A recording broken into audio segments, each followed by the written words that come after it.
Siachen glacier वैसे तो इसे गुलाब की घाटी होना चाहिए, लेकिन इस जगह ने हमारे इंडियन आर्मी की जिंदगी कांटों से भरी बनाई हुई है, क्योंकि यहाँ पर -70 डिग्री सेल्सियस के टेम्परेचर में अगर किसी ने नहाने की जरूरत की तो वो बेहोश तक हो सकता है। इतना ही नहीं, सियाचिन में अगर खुद को सर्दी में बचाने के लिए किसी सैनिक ने अपने कैंप्स को ज्यादा गर्म किया तो ऊंचाई पर ऑक्सीजन की कमी के कारण उनका कैंप जलकर भस्म भी हो सकता है। लेकिन इनकी ये मुश्किलें यहीं खत्म नहीं होती, क्योंकि एक तरफ हम ऐसी जगहों पर अपना पैर भी नहीं उठा सकते हैं, वहीं उन्हें कदम कदम पर अपने कंधों पर 30 से 35 किलो का वजन लेकर 20 से 28 दिनों तक चलना पड़ता है ताकि ये ग्लेशियर की ऊंचाइयों पर पहुंच सके। और इन सभी कठिनाइयों के बाद जानते हो कि उन्हें खाने के लिए क्या मिलता है? जमा हुआ अंडा, प्याज, अदरक, जिन्हें ये काटते नहीं बल्कि उन्हें तोड़ते हैं। तो दोस्तों, आज के इस वीडियो में हम आपको इंडियन आर्मी की कुछ ऐसी ही चैलेंजिंग लाइफ का आईना दिखाने वाले हैं। दोस्तों, ये जगह समुद्र से 24,000 फीट की ऊंचाई पर चारों तरफ बर्फ से घिरी हुई है और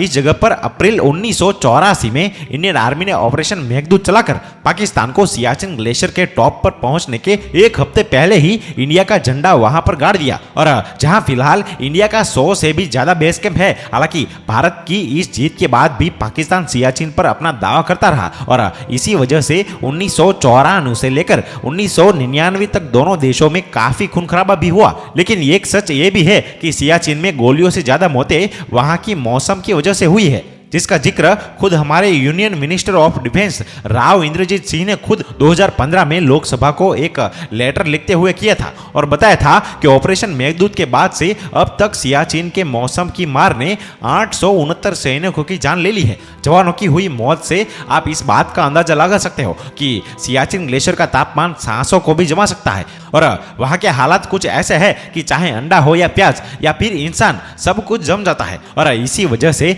हमारे जवानों को ताजा पकाया हुआ खाना बहुत कम नसीब होता है। फिर भी दोस्तों, पेट है तो इन्हें भरना भी जरूर है, वो भी ऐसे खाने से जो शरीर के अंदर की गर्माहट दे। इसीलिए इंडियन आर्मी को चॉकलेट, गुड़ और चिक्की जैसी चीजें रोजाना दी जाती है। और रहा सवाल खाने का, तो सियाचिन में इंडियन आर्मी को ज्यादातर पैकेज का खाना दिया जाता है, जिन्हें सिर्फ गर्म पानी में डालकर पकाया जा सके, क्योंकि यही चीजें -70 डिग्री सेल्सियस में आसानी से पकाकर खाया जा सकता है। अब अगर आप ये सोच रहे होंगे कि उसके लिए पानी की जरूरत होती होगी, तो हाँ, बिल्कुल होती है, और इसलिए तो बेचारे बर्फ को पिघालकर उसका ही इस्तेमाल करते हैं, फिर उसे पानी पीना हो या फिर उसके लिए कुछ बनाना हो। और अगर साइंटिफिकली देखा जाए तो इंसान जितनी ज्यादा हाइट पर होता है, उसको अपने बॉडी में एनर्जी लेवल बनाए रखने के लिए इतनी ज्यादा कैलोरीज की जरूरत होती है। लेकिन दुर्भाग्यवश हमारे सोल्जर के साथ चाहकर भी ऐसा नहीं होता है। उल्टा कई बार बेस कैंप के पकाए हुए खाना आते ही बीच रास्ते में ही जम जाता है और सैनिक तक पहुंचते पहुंचते उसमें कोई भी स्वाद नहीं बचता है।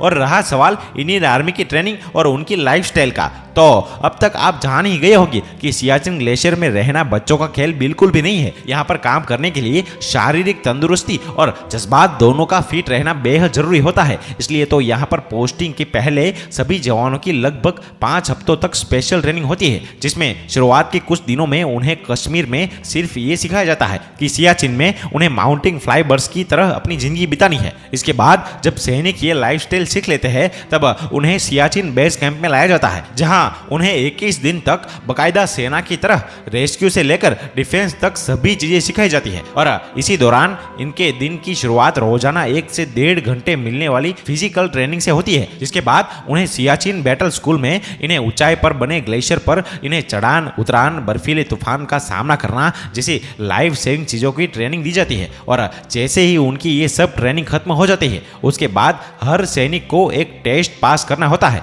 और जो भी जवान इस टेस्ट को पास करता है उसे ही ऊपर सियाचिन ग्लेशियर में भेजा जाता है, जहां उसकी पोस्टिंग सिर्फ 3 महीनों के लिए ही होती है। वैसे सियाचिन ग्लेशियर में पड़ने वाली ठंडी का अंदाजा आप इसी बात से लगा सकते हैं कि वहां मैक्सिमम टेम्परेचर भी -30 डिग्री सेल्सियस होता है, और ऐसे में आप नहाना तो छोड़ो, पानी के बारे में सुनना भी नहीं चाहेंगे। और इसीलिए तो यहाँ पोस्टेड आर्मी के जवानों को भी ना नहाने की सलाह दी जाती है और ना ही सेविंग करने की, क्योंकि यहाँ के कम टेम्परेचर में स्किन एकदम नाजुक हो जाती है। इसी वजह से अगर सेविंग के दौरान अगर किसी सोल्जर को इंजरी हो गई तो उसका वो घाव भरने में जरूरत से ज्यादा वक्त लगता है। और सिर्फ इतना ही नहीं, पोस्टिंग के बाद जितने भी सैनिक सियाचिन में रह रहे होते हैं उन पर हर पल जान का खतरा मंडराता रहता है, क्योंकि इस बर्फीले रेगिस्तान में कौन सी जमीन कब घस जाए, कब कहां से कोई तूफान आ जाए, कोई भी नहीं कह सकता है। और इसीलिए यहाँ के सारे सैनिक खुद को एक दूसरे से रस्सी से बांधकर कहीं भी जाते हैं ताकि ऐसी कोई सिचुएशन में वो एक दूसरे की मदद कर सके। लेकिन दोस्तों, अब आपको ये अंदाजा हो ही गया होगा कि ये जगह कितने लेवल तक खतरनाक है, पर इनकी ये समस्या यहीं पर खत्म नहीं होती है, क्योंकि सियाचिन बेस कैंप से ऊपर ग्लेशियर तक इंडियन आर्मी को महीने का राशन सिर्फ कुछ ही सेकंडों में मिलता है। मतलब कि सियाचिन के मौसम और वहां चलने वाली 160 किलोमीटर प्रति घंटे की हवा में किसी भी हेलीकॉप्टर को उड़ा पाना मुश्किल है, और इसीलिए यहाँ पर खास हेलीकॉप्टर चिताह को उड़ाया जाता है, जो महीने में सिर्फ एक ही बार सिर्फ 30 सेकंड के लिए ऊपर बनाए गए हेलीपैड पर रुककर राशन डिलीवरी करता है, ताकि उन्हें किसी भी मूवमेंट की भनक दुश्मन को ना लगे। जो दोस्तों, आप इंडियन आर्मी को चाहते हैं तो हमारे इस वीडियो को ज्यादा से ज्यादा शेयर करें, लाइक करें, कमेंट करें और हमारे पेज को फॉलो करें। धन्यवाद।